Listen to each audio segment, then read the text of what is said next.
Welcome to this video. Already நம்ம ரியாக்ட்னா என்ன, அதை எப்படி இன்ஸ்டால் பண்ணுறது அப்படின்றத பார்த்தோம். ஸோ இந்த வீடியோவில் நம்ம என்ன பண்ண போகிறோம்னா அதோட கண்டினியூஸ் சீரீஸ் தான் பார்க்க போகிறோம். ஸோ யாரெல்லாம் இந்த ரியாக்ட் இன்ஸ்டாலேஷன் ஸ்டெப்ஸ் அண்ட் ரியாக்ட்னா என்ன அப்படின்னு பார்க்காதவங்க, ஸோ அந்த வீடியோவை பார்த்துட்டு வந்து இந்த வீடியோ பார்த்தீங்கன்னா உங்களுக்கு பெட்டராக இருக்கும். ஸோ நீங்கள் அதனால் அந்த வீடியோவை ஃபஸ்ட்டு பார்த்துட்டு வாங்க. ஸோ நம்ம இந்த ரியாக்ட் சீரீஸில் அடுத்த வீடியோவை பார்ப்போம். ஓகே, ஸோ இந்த வீடியோவில் நம்ம என்ன பற்றி பார்க்க போகிறோம் அப்படின்னா, நம்மளோட ரியாக்ட் அப்ளிகேஷன் இன்ஸ்டால் பண்ணணும். அது எந்த மாதிரி ஒரு ஃபைல் ஸ்ட்ரக்சரை கொண்டிருக்கு அப்படின்றத தான் பார்க்க போகிறோம். ஓகே, நம்ம பேசாமல் வீடியோ ஸ்டார்ட் பண்ணுவோம். ஓகே, ஸோ நம்ம இன்ஸ்டால் பண்ண அப்ளிகேஷனோட ஃபைல் ஸ்ட்ரக்சர் பார்த்தீங்கன்னா இதுதான். வந்து பார்த்தீங்க அப்படின்னா node modules, public, SRC, git and package dot JSR, readme அப்படின்னு சொல்லி உங்களுக்கு ஒரு ஃபைல் ஸ்ட்ரக்சர் கிடச்சிருக்கும். இதில் நோட் மாடியூல்ஸ் அப்படின்றது இது என்ன பண்ணியிருக்குன்னா உங்களுக்கு தேவையான நோட் ஃபைல்ஸ் அண்ட் நோட் பேக்கேஜஸை வந்து பார்த்தீங்கன்னா வந்து கண்டெயின் பண்ணி வச்சுருக்கோம். ஸோ அதுதான் வந்து பார்த்தீங்க அப்படின்னா நோட் மாடியூல். அண்டு பார்த்தீங்க இது வந்து நீங்கள் என்பிஎம்ஐ இன்ஸ்டால் பண்ணும்போது கூடவே சேர்ந்து இதுவும் உங்களுக்கு இன்ஸ்டால் ஆகிருக்கும். உங்களோட ப்ராஜெக்ட்டுக்கு இந்த மாடியூல்ஸ் அண்ட் பேக்கேஜஸ் வந்து உங்களுக்கு ஹெல்ப் பண்ணலாம் இருக்கும். ஓகே, ஸோ நெக்ஸ்ட்டு வந்து பார்த்தீங்கன்னா public folder. So public folder எதுக்காகனா உங்களோட HTML file, images and so static ஃபுல்லான இருக்கக்கூடிய அந்த மாதிரியான ஃபைல்ஸை ஹோல்ட் பண்ணி வைக்கிறதுக்கு யூஸ் ஆகிறது தான் உங்களோட public file. And SRC file, so உங்களோட ஸ்கிரிப்ட் அந்த சோர்ஸ் ஃபைலை வச்சுக்கிறதுக்கு யூஸ் ஆகிற ஒரு ஃபோல்டர் தான் பார்த்தீங்கன்னா எஸ்ஆர்சி ஃபோல்டர். இதுக்குள்ளே தான் உங்களோட ஸ்கிரிப்ட்ஸ் அண்டு சோர்ஸ் ஃபைலை வந்து நீங்கள் யூஸ் பண்ணுவீங்க. Okay, so next package dot Jason, இது உங்களோட ப்ராஜெக்டோட டிபெண்டன்சி எல்லாத்தையும் பார்த்தீங்கன்னா அது லிஸ்ட் பண்ணி வச்சுருக்கும். ஸோ உங்கள் ப்ராஜெக்ட்டுக்கு தேவையான என்னென்ன டிபெண்டன்சி இருக்குது அப்படின்றத இந்த நீங்கள் பேக்கேஜ் டாட் ஜேசனில் பார்த்துக்கலாம். ஸோ நெக்ஸ்ட்டு வந்து பார்த்தீங்க அப்படின்னா ரீட்மி டாட் எம். ஸோ இந்த உங்களுக்கு இந்த ஃபைல்னால என்ன கிடைக்கும் அப்படின்னா இது உங்கள் ப்ராஜெக்ட் பற்றின இன்ஃபர்மேஷன் எல்லாத்தையும் இதில் ரைட் பண்ணி வச்சுருப்பாங்க. ஸோ உங்களுக்கு தேவைன்னா நீங்கள் படிச்சுக்கலாம். ஓகே, ஸோ இப்போ நமக்கு தேவையான முக்கியமான ஃபைல்ஸை மட்டும் நமக்கு ஸோ ஒரு ரியாக்ட் அப்ளிகேஷனில் இந்த நோட் மாடியூல்ஸ் கண்டிப்பாக வேணும். ஸோ இதை டிபெண்ட் பண்ணி சில பேக்கேஜஸ் இருக்குது ப்ராஜெக்ட்டுக்காக. ஸோ அதனால் நோட் மாடியூல்ஸ் வேணும். ஸோ நெக்ஸ்ட்டு வந்து பார்த்தீங்கன்னா பப்ளிக். ஸோ பப்ளிக்கில் இண்டெக்ஸ் டாட் HTML. ஸோ நம்மளோட நான் ப்ரீவியஸ் கிளாஸ்லேயே எப்படி ரியாக்ட்லேருந்து ஒரு HTML பேஜுக்கு நம்ம கண்டென்ட்டை எப்படி ரியாக்ட் வந்து ரெண்டர் பண்ணுது அப்படின்றத பார்த்தோம். ஸோ நான் ஏற்கனவே சொல்லியிருக்கேன், ரியாக்ட் ஒரு சிங்கிள் பேஜ் அப்ளிகேஷன். ஸோ அந்த சிங்கிள் பேஜ் அப்ளிகேஷன் வழியாக நம்ம கொடுக்குற கண்டென்ட்டு ஜாவாஸ்கிரிப்ட் மூலிமா நம்ம கண்டென்ட்டை பாஸ் பண்ணுறோம் அப்படின்னு சொல்லியிருந்தேன்.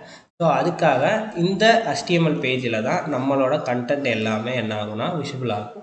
ஸோ அதுக்காக இருக்கிறதா இந்த HTML பேஜ். ஸோ இதில் எங்கே விசிபிள் ஆகும்னா இங்கே பார்த்தீங்கன்னா டெவ் ஐடி ரூட் அப்படின்ற ஒரு எலமெண்ட் இருக்கா.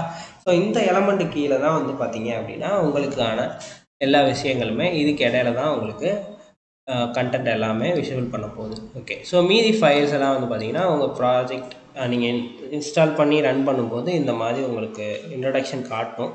ஸோ இதுக்காக வச்சுருக்கக்கூடிய ஃபைல்ஸ் தான் மீதி ICO file and logo file இது எல்லாமே. ஓகே, ஸோ தேவைன்னா நீங்கள் வந்து நம்ம இப்போதைக்கு இது தேவை கிடையாது, நம்ம தேவையில்லாததான் அழைச்சிடலாம். ஓகே, ஸோ இந்த ஃபைல் வேண்டாம். ஸோ இது வேண்டாம். ஜேசன் இது வேண்டாம். ஃபெவிகான் IOC அது கூட இருக்கட்டும். இப்போதைக்கு நம்ம ப்ராஜெக்ட்டுக்கு தேவையில்லை அழைச்சிடுவோம்.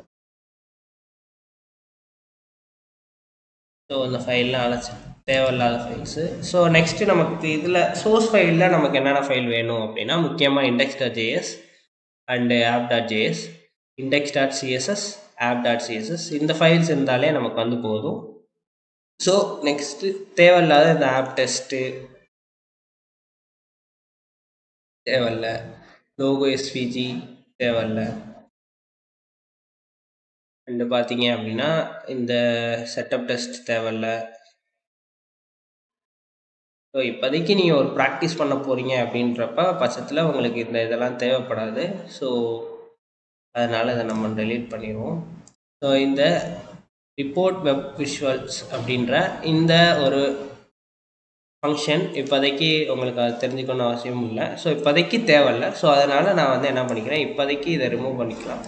ஸோ அது index.jsல இருக்கும். ஸோ அந்த ஃபைலையும் நம்ம ரிமூவ் பண்ணனால அதையே ரிமூவ் பண்ணிடுவோம். ஓகே, இப்போ வந்து பார்த்தீங்க அப்படின்னா, ஸோ எனக்கு module not found, error cannot resolve logo.svg. So நம்ம அழைச்சோம்ல, ஸோ எஸ்விஜி ஃபைல்ஸ் இம்போர்ட் பண்ணியிருக்கீங்க. ஸோ அதெல்லாம் தேவையில்லை. ஸோ நமக்கு இந்த அவங்க கொடுத்த கண்டென்ட் வேணால் நம்ம புதுசாக கண்டென்ட் போட்டு. ஸோ இப்போ வந்து பார்த்தீங்க அப்படின்னா நம்மளுக்கு ப்ராப்பராக அப்ளிகேஷன் இப்போ நம்மளோட என்னது தேவையில்ல, அவங்க இன்ட்ரடக்ஷன் கொடுத்த எல்லாத்தையும் நம்ம ரிமூவ் பண்ணுறோம். ஸோ இப்போ ஒரு ஃப்ரெஷ் HTML பேஜ் வந்து கிடச்சிருக்கு. ஸோ இது எப்படி ஒர்க் ஆகுது அப்படின்றத பார்ப்போம். ஓகே, ஸோ இங்கே index.js பேஜ் வந்தீங்க அப்படின்னா, index.js ஃபைல் வந்தீங்க அப்படின்னா இங்கே ரியாக்ட் இம்போர்ட் பண்ணியிருப்பாங்க. அண்ட் வந்து பார்த்தீங்க அப்படின்னா ரியாக்ட் டாம். ஸோ நம்ம ஏற்கனவே வந்து ரியாக்ட் டாம் யூஸ் பண்ணி நம்ம வந்து ஒரு ரூட் எலமெண்ட் க்ரியேட் பண்ணுறதுக்கும் அண்டு ஒரு எலமெண்ட்டை க்ரியேட் பண்ணுறதுக்கும் நம்ம பார்த்தோம். ஸோ ஒரு எலமெண்ட்டை க்ரியேட் பண்ணி எப்படி நம்ம HTML அதை கொண்டு போகலாம் அப்படின்றத பார்த்தோம். ஸோ அதனால யூஸ் ஆகிற இந்த ரியாக்ட் டாம் அப்படின்ற விஷயத்த இங்கே இம்போர்ட் பண்ணியிருக்காங்க. அண்டு index.css, ஸோ சிஎஸ்எஸ் ஃபைலை இம்போர்ட் பண்ணியிருக்காங்க. ஸோ நெக்ஸ்ட்டு வந்து இந்த ஒரு காம்போனண்ட்டை இம்போர்ட் பண்ணியிருக்காங்க. ஸோ நான் காம்போனண்ட் அப்படின்னா என்னன்னு சொல்கிறேன். ஸோ இப்போதைக்கு காம்போனண்ட் இம்போர்ட் பண்ணியிருக்காங்க, எதுக்கு அப்படின்றத நான் சொல்கிறேன். ஸோ நெக்ஸ்ட்டு லைனில் என்ன பண்ணியிருக்காங்க அப்படின்னா, ரூட் அப்படின்னு சொல்லி ஒரு வேரியபிள் க்ரியேட் பண்ணி அதில் ரியாக்ட் டாம் யூஸ் பண்ணி ஒரு ரூட் க்ரியேட் பண்ணுறாங்க. ஓகே, ஸோ இங்கே வந்து பார்த்தீங்கன்னா நமக்கு HTML தான் வந்து பார்த்தீங்கன்னா நார்மலாக நீங்கள் வெண்ணிலா ஜாவாஸ்கிரிப்ட் எழுதும்போது HTML தான் ஒரு ரூட் எலமெண்ட்டாக இருக்குது. ஸோ நம்ம இங்கே ரியாக்ட் டாம் யூஸ் பண்ணி நம்ம இனிமேல் கொடுக்க போகிற கண்டென்ட் எல்லாத்தையும் இந்த ரூட்டு கீழே என்ன பண்ண போகிறோம்னா ரெண்டர் பண்ண போகிறோம். ஸோ அதனால ஒரு ரூட் எலமெண்ட்டை ரியாக்ட் டாம் யூஸ் பண்ணி க்ரியேட் பண்ணுறோம். அது க்ரியேட் ரூட் அப்படின்ற ஃபங்க்ஷன் வழியாக க்ரியேட் பண்ணுறோம். ஸோ க்ரியேட் ரூட் யாரை ரூட் எலமெண்ட்டாக கொடுக்க போகிறீங்க அப்படின்றத கேட்குறாங்க. ஸோ நம்ம என்ன பண்ணுறோம், document.get element by ஐடின்னு சொல்லி ரூட் அப்படின்னு கொடுத்துருக்காங்க. ஸோ இது எங்கேருந்து வரும் அப்படின்னா இங்கே இருப்பாங்க. ஸோ div ஐடி ரூட்டுன்னு இருக்கா. ஸோ இந்த இதை தான் நம்ம வந்து என்ன பண்ணுறோம், ரூட்டாக க்ரியேட் பண்ணுறோம். ஸோ ரூட்டாக இதை கொடுத்ததுக்கப்புறம் இப்போ அதுதான் எனக்கு ரூட் எலமெண்ட்டாக க்ரியேட் ஆகிருக்கும். ஸோ அந்த ரூட் எலமெண்ட்டு கீழே தான் நான் இப்போ என்ன பண்ண போகிறேன், என் பேஜை ரெண்டர் பண்ண போகிறேன். ஸோ இப்போ வந்து இப்போ நான் இது கீழே கொடுக்குற எல்லா விஷயமுமே எனக்கு என்ன ஆகும்னா ரெண்டர் ஆகும். ஓகே, ஸோ அதை எப்படி நான் வந்து ரெண்டர் பண்ணுறது அப்படின்றதான் பார்க்க போகிறேன். ஓகே, ஸோ அதை எப்படி நான் ரெண்டர் பண்ணுறது அப்படின்னா, ஜஸ்ட்டு நமக்கு 2 வழி இருக்குது. அதில் நான் ஃபஸ்ட்டு வழி நான் வந்து சொல்கிறேன். ஃபஸ்ட்டு வழி என்ன அப்படின்னா, க்ரியேட் எலமெண்ட் அப்படின்னு ஒன்று இருக்குது. ஓகே, ஸோ நம்ம க்ரியேட் எலமெண்ட் மூலியமாக என்ன பண்ணலாம் அப்படின்னா, க்ரியேட் எலமெண்ட் ஃபங்க்ஷன் மூலியமாக நம்ம டேரெக்டாக ஒரு எலமெண்ட்டை க்ரியேட் பண்ணி அதை வந்து நம்ம பேஜில் ரெண்டர் பண்ணலாம். ஸோ அது எப்படி பண்ணுறது அப்படின்னா, ஸோ நமக்கு ரியாக்டை இம்போர்ட் பண்ணியிருக்கோம். ஸோ அதை இம்போர்ட் பண்ணனால ரியாக்ட் டாட் நான் என்ன பண்ணுறேன், க்ரியேட் எலமெண்ட் அப்படின்னு சொல்லிட்டு, ஸோ ஃபஸ்ட்டு உங்களோட ஒரு எலமெண்ட், ஸோ எந்த எலமெண்ட்டை கொடுக்க போகிறீங்களோ அந்த எலமெண்ட்டை கொடுக்குறோம். நான் div அப்படின்றத கொடுக்குறேன். ஸோ நெக்ஸ்ட்டு ரெண்டாவது பேராமீட்டரா ஆர்குமெண்ட்டாக எதை பாஸ் பண்ணணும் அப்படின்னா, ஒரு ஆட்ரிபியூட்ஸ், நம்ம எலமெண்ட்டுக்குன்னு இருக்கக்கூடிய ஆட்ரிபியூட்ஸ் இருக்குங்களா. ஸோ அதை நீங்கள் ஒரு ஆப்ஜெக்டாக நீங்கள் வந்து இந்த இடத்துல பாஸ் பண்ணிக்கலாம். இப்போதைக்கு நான் வந்து எந்த ஆட்ரிபியூட்டும் பாஸ் பண்ணல. ஸோ நான் நல்லுன்னு வச்சுக்கிறேன். ஸோ மூணாவதாக வந்து பார்த்தீங்க அப்படின்னா, ஸோ அந்த எலமெண்ட்டுக்கு கொடுக்கக்கூடிய கண்டென்ட். ஸோ நான் அதுக்குள்ளே ஒரு h1 எலமெண்ட் போடலான்னு இருக்கேன். ஸோ அதையும் நான் க்ரியேட் பண்ணி தான் அனுப்புகிற மாதிரி இருக்கும். ஸோ அதனால் என்ன பண்ணுறேன், ரியாக்ட் க்ரியேட் எலமெண்ட் சொல்லி h1. ஸோ அதுக்கப்புறம் நான் ஆட்ரிபியூட் எதுவுமே கொடுக்கல.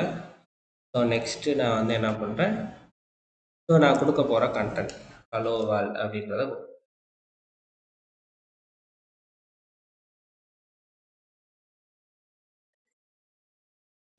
ஸோ இந்த மாதிரி நான் கொடுத்துட்டேன். ஸோ இப்போ போய் பார்ப்போம். ஸோ இப்போ பார்த்தீங்க அப்படின்னா எனக்கு ஹலோ வேர்ல்ட் அப்படின்றது ரெண்டர் ஆகிருக்கு. ஸோ ஒரு எலமெண்ட்டை க்ரியேட் பண்ணி, டிவ்ன்ற ஒரு எலமெண்ட்டை க்ரியேட் பண்ணி அந்த எலமெண்ட்டோட கண்டென்ட்டாக நான் என்ன பண்ணியிருக்கேன், ஒரு h1 எலமெண்ட்டை க்ரியேட் பண்ணி அதோட கண்டென்ட்டாக ஹலோ வேர்ல்டை கொடுத்துருக்கேன். ஸோ இப்போ நம்ம பேஜுக்கு போய் பார்ப்போம்.